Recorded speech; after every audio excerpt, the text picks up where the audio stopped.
que, respetando la distancia, cuando yo estaba en sexto grado, ¿no sabes que estudiábamos eso? Bueno, cuando yo estaba que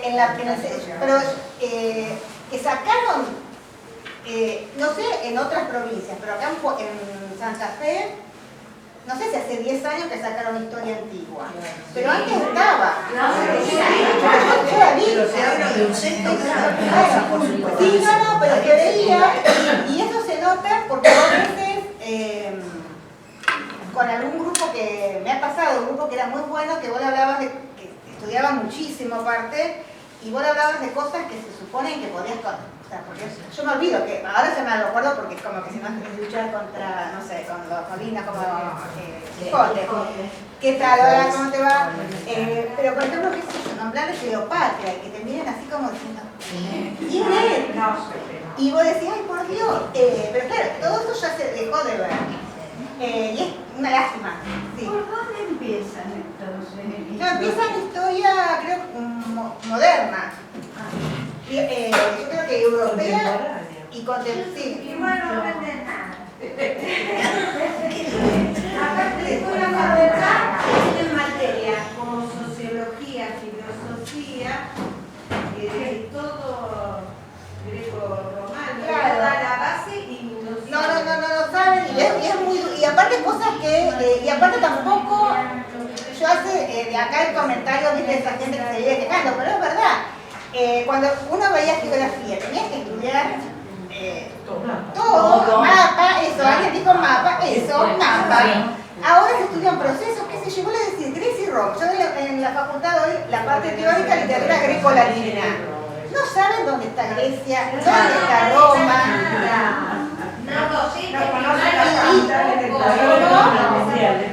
Los docentes nuevos primarios no saben nada, ni las capitales europeas. Y bueno, que la mayoría de los profesorados prima lo pedagógico, las materias pedagógicas, que las de contenido de las áreas. Bueno, es el gran problema. Perdón, antes se criticaba el enciclopedismo de la escuela. Sí, claro. Se puede criticar, pero lo que pasa es que ahora no se sabe nada. Sí, que se fue el súper otro extremo. No hay deseo de saber.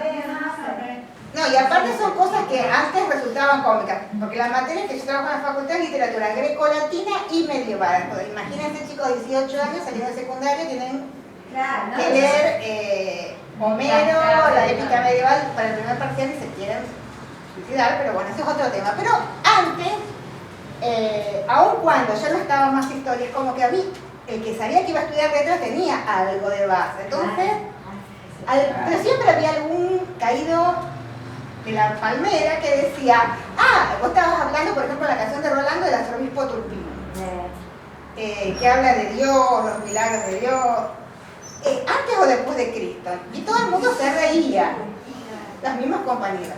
Ahora, el antes o después de Cristo se lo pregunta, vos decís, hola, antes o después de Cristo. No. Empezás Homero, eso es antes o después de Cristo, profe. Y así, pero a la clase siguiente lo vuelven a preguntar. No, por eso te digo, lo peor de todo es que no me enseñan a usar el cerebro. Sí, es como que es lo más fácil, o tienen una atención como las cosas, no sé. Yo a veces digo, a mí no me escuchan, y me siento que no me escuchan. Sí, porque no se escuchan. Qué sé yo, la consulta antes del parcial, a la hora que viene el parcial, les digo, porque hay una pregunta que era un poco complicada y la había dado y después me dio, los veo así, que cara de pajarito, de nenito, muy jovencito, me da ternura, entonces me dio como un poco de culpa. Entonces le conté, le digo, puede estar como tema tal cosa, lo tendrían que trabajar así, le di la respuesta. El 90% le hizo mal. Entonces, ¿para qué me estás perdón? Me molesté en decirle la respuesta para que después No me enseñan a pensar. entonces, cuando los corregía me quería morir, que no puede ser, y bueno, pero es así. Tienen otra... Lo bueno es que la me... comunicación de todos también, no solo de los chicos en la escuela, es la forma de comunicación social en este momento. Sí, la rapidez. Pero bueno, lo que sí me da tranquilidad es que después los volvés a ver y en algún momento hacen como el clic. Pero digamos, a mí no me tocan con el clic.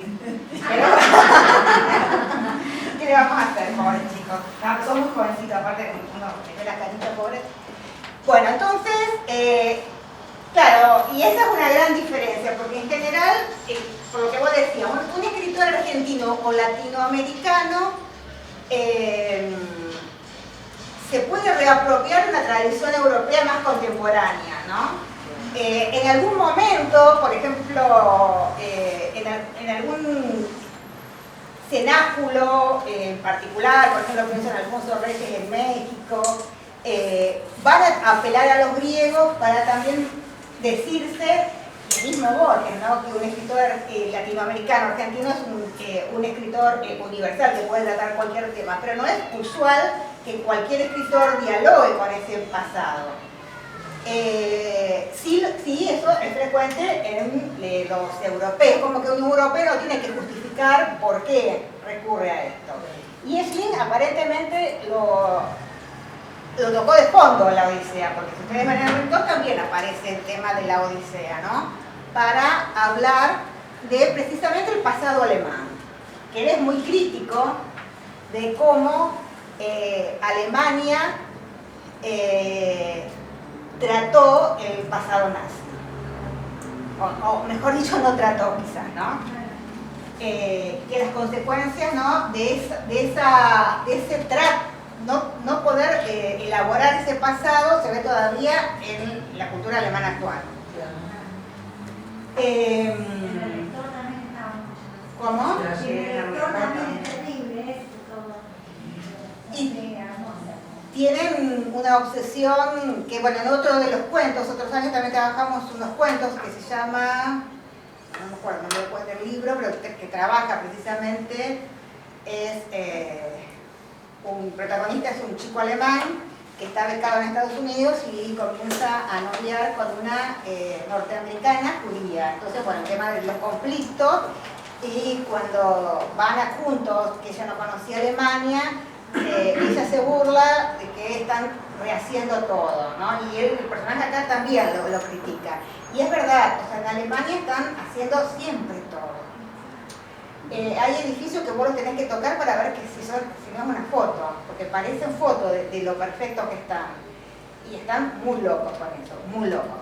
También dice que hay una mafia muy fuerte en la construcción y que por eso están rompiendo y todo, pero también que tienen una locura galopante con esto de reconstruir todo, que todo esté perfecto, que viene de esto. Y después otras cuestiones que no han resuelto de qué pasó durante el nazismo. Y bueno, y él lo ha trabajado en obras, también tiene libros, no de historia porque no es historiador, él es abogado, pero tiene varios artículos en los que ha escrito sobre este problema de cómo los alemanes, él dice, usa una metáfora casera, dice que barrieron todos los problemas debajo de la alfombra porque, bueno, tenían otros problemas quizás más percusianos porque les convenía.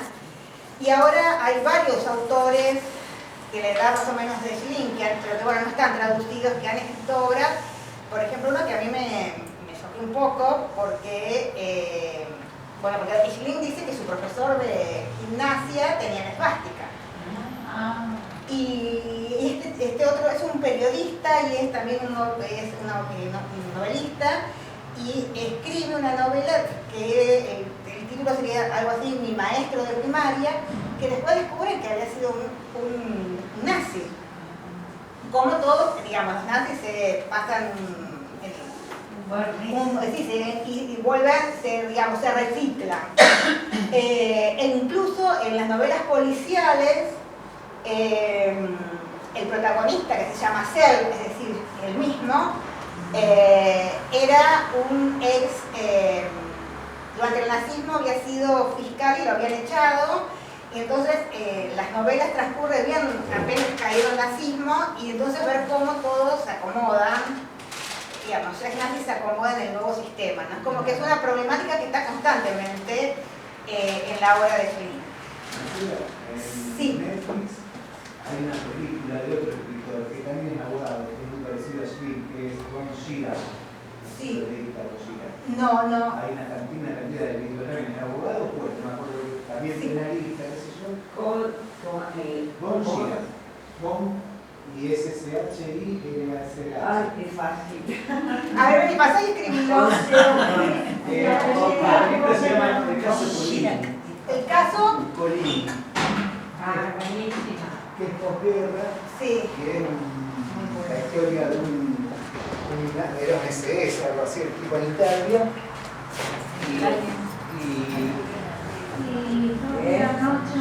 Y vuelve, se pasa a ser un CEO de una empresa muy grande en Alemania. Sí. Y qué sé yo, hay un muere, lo mata. Hay un tipo que lo mata un tipo, lo mata un empleado. Bueno, la historia tiene que ver, que era un italiano, o hijo de italiano, etc. El caso Colini. El caso. Creo que lo Yo vi anoche una también con el problema nazi, pero con el profesor que era un año y medio, El caso Colini. Anotado, por favor, no dejen de mirar, porque otra que también trae. No dejes de mirar. Ah, sí. También es de... No sé de quién es que lo trae, Ese no es, ese lo acaban de poner en Netflix. También no dejes de mirar. De mirarme. el caso Colini está en Netflix. Sí, esta está en Netflix. Ah, que son películas. El libro. El libro y película está en la biblioteca. No dejes de mirar, excelente. Está en Netflix. Ah, bueno, lo voy a... No dejes de mirarme, no dejes de mirarme. Ah, sí, es película o libro. La película. Ah, también es película. Después de mirarme el caso Colini. No dejen de ver.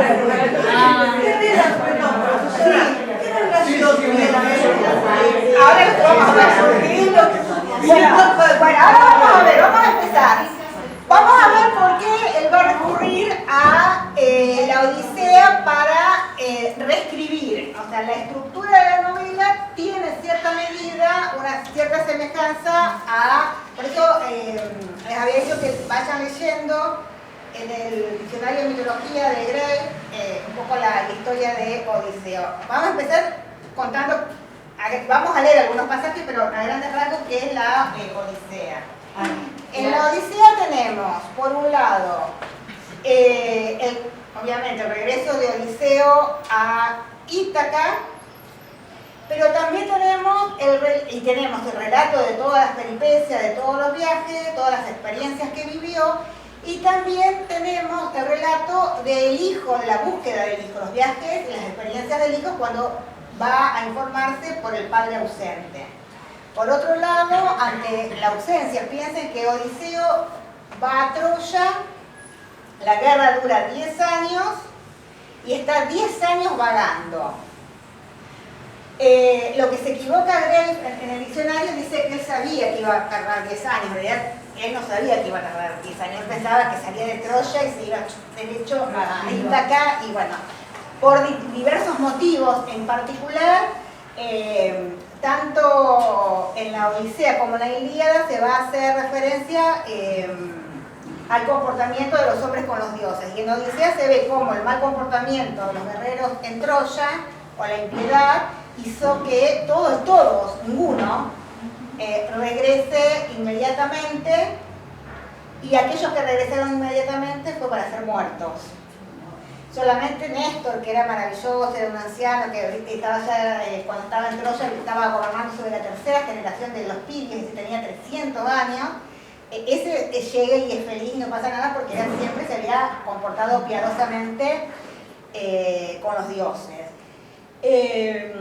Entonces, los largos años de ausencia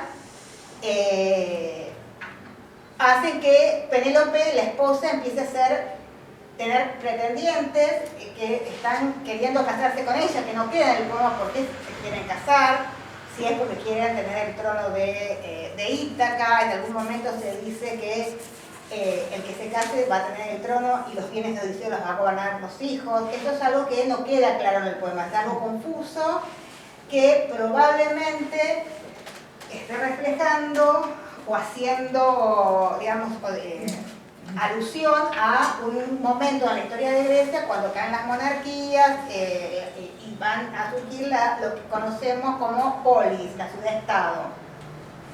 ¿no? No es que antes la gente vivía aislada, sino que eran conglomerados de artesanos, de funcionarios, que servían al príncipe. Históricamente, salvo el caso de Esparta, que es un caso muy excepcional, ya no hay monarquías. Entonces, lo que nosotros tenemos a nivel histórico, documentación, ya es con la polis como digamos, una organización social y política. Odiseo va a ser reutilizada la Odisea infinidad de veces.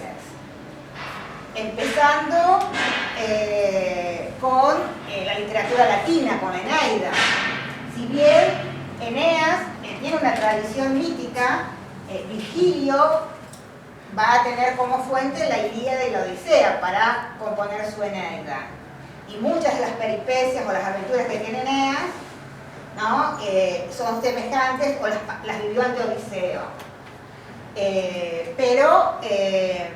Y esa obra, que es un poema, es excepcional, es uno de los muchísimos. Lo escribe como poeta, pero que también tiene un fin político, ¿no? Porque él pertenecía al círculo de Augusto y Mecenas, que era digamos, su amigo y su protector, le piden constantemente que escriban poemas épicos a todos. El pobre Mecenas mantuvo y le compró casas a todos los poetas y a todos les pidió que escribieran un gran poema épico ensalzando las habilidades o de Augusto o de César, que era el padre político de Augusto, y ninguno lo hizo. Todos se justificaban de que decían una musa breve o una musa muy inferior, y por eso podían escribir del amor y de tonterías así, y por eso obviamente no escribieron tonterías, ¿no? Pero ellos se justificaban de esa manera. Y Virgilio finalmente va a escribir este gran poema que, por otro lado, para él era muy perfeccionista. Él muere sin haberlo pulido completamente y ordena quemarlo. Obviamente Augusto no lo obedece, ¿no? Y se lo da a unos amigos para que lo terminen de escribir.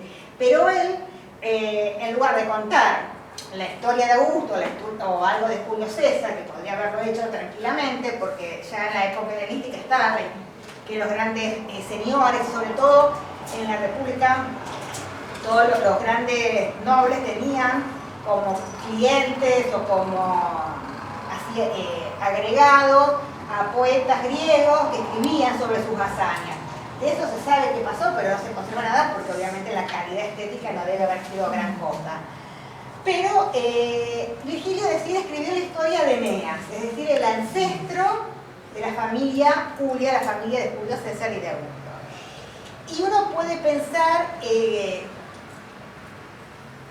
por qué tanta importancia, pero sí se conservan cartas de Augusto estando en España, realizando conquistas, digamos, mejor dicho, aplacando sublevaciones, escribiéndole a Mecenas para preguntarle cómo estaba la Eneida, si la había terminado o no. Pues está en una, digamos, sublevando rebelde. ¿Qué te importa si terminó la Eneida? No, pero en realidad sí me importaba porque era una herramienta digamos, una herramienta ideológica. Y Odisea en general se ha utilizado de esa manera. Por ejemplo, en la literatura griega contemporánea, ¿no? La figura del exiliado que regresa y encuentra todo dado vuelta. O sea, en la poesía lírica contemporánea es muy utilizada esa figura. También Kazantzakis, ¿no? El autor del Zorro del Griego, escribe un poema que se llama La Odisea, que narra lo que sigue, lo que no contó Homero, también en un poema épico de 24 cantos, pero casi dobla, no, triplica la cantidad de versos. Una locura. Pero bueno. Y hay y ya más contemporáneos, más cerca de nuestra... ¿El Ulises de Joyce? El Ulises de Joyce es una reescritura también basándose en la Odisea. Es, digamos, como que digamos, que ahí sí hay un trabajo, porque digamos, de Kazantzakis es como que él escribe, como un poeta épico, cuenta lo que pasa. En cambio, lo que hace Joyce es un poco lo que hacen todos los contemporáneos, a partir de Homero reescriben Sí. Y bueno, las obras que vieron las chicas y el caballero el primer cuatrimestre fueron lecturas que se hacen más en lo contemporáneo, donde se fijan más en la figura de Penélope. Y ahí se hace una lectura mucho más, podríamos decir, feminista, porque bueno, está Penélope que estaba esperando, bueno, era hacer otras cosas, tenía otros intereses, y no estaba así esperando que llegue Odisea. Pero bueno, pero el trabajo que hace Schlim es trabajar a partir, por un lado, el personaje, Peter de Bauer, sería como un telémaco que tiene que ir asumiendo al telémaco de Odisea, con la ayuda de Atenea, asume antes sus responsabilidades. A este personaje le cuesta, y la figura de Odiseo va a estar en esa novela. Bueno, me adelanto, él va a encontrar, porque los abuelos eran más que correctores, adaptaban, que eso se usaba antes, ahora ya es como que ningún autor lo pretendería. Adaptaban o arreglaban obras de autores para colecciones así de aventuras, cosas así. Y como la familia de Peter con la madre eran muy pobres, le daban esas pruebas de imprenta para que haga los deberes, pero con la prohibición de leerlo, porque no era buena calidad y seguramente quizás tenía alguna escena subida de tono, pero él lo respeta hasta un determinado momento que empieza a leer las aventuras de un soldado alemán que había estado prisionero en Rusia y que había logrado escapar. Y le resuena, o sea, le llama la atención, y después, con el tiempo, se va a dar cuenta que lo que él lee, obviamente cuando él empieza a leer y le interesa esa historia, ya había casi usado todas esas hojas, entonces le quedaba muy poco, después pierde interés, la usa para envolver cuando se muda y cada vez va a tener menos hojas. Pero lo que él conserva le resuena algo y finalmente se da cuenta que es la Odisea. En la búsqueda de Peter, primero del autor, porque bueno, le resulta muy llamativo, porque hay elementos que lo asocia a su propia ciudad, y eso es un poco lo que le llama la atención y lo lleva a buscar este autor, pero también después, cuando se entera de qué pasó con su padre, también va a ser la búsqueda del padre, ¿no? Y tratar de conocer quién es el padre. Y el padre es un Odiseo, pero menos simpático que el Odiseo de Homero, ¿no? No es un personaje muy agradable. Lo que... ¿Cómo? El padre y de querer averiguar, me hizo acordar de Camus, el último que... Sí, el libro de Camus, el último que escribió, el accidente. Sí, el último hombre, el primer hombre. Me hizo acordar mucho como uno de los que esa búsqueda de su padre. Claro, la búsqueda de, digamos, de entender. Sí. Un poco, porque bueno, aparte en un momento se entera de que en realidad la madre no está casada, entonces bueno, la relación también con cuestiones del apellido, quién es realmente, o sea, es como que hay todo una problemática. Y por otro lado, y ahí se entronca con este pasado nazi, es que el padre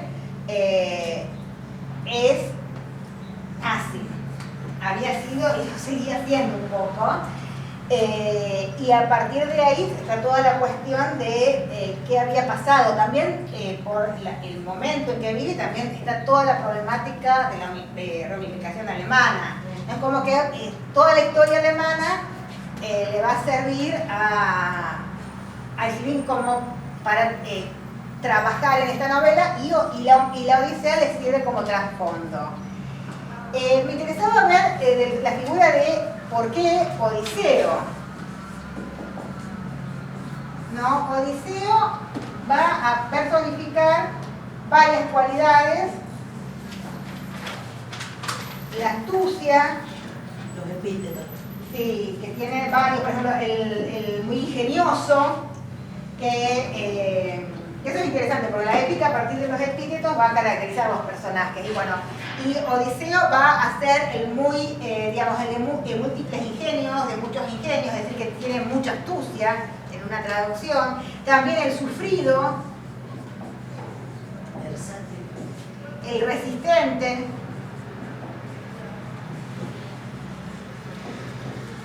Y todas estas cualidades se van a oponer a otras cualidades como ser la fuerza, espere que escribí mal, me tengo borrador, ¿qué pasó?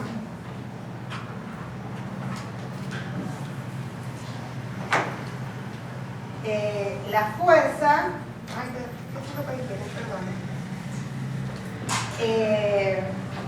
Pero, y algo que no es un héroe como por ejemplo Aquiles, porque toda la tradición griega va a contraponer a estos dos héroes, Odiseo y Aquiles.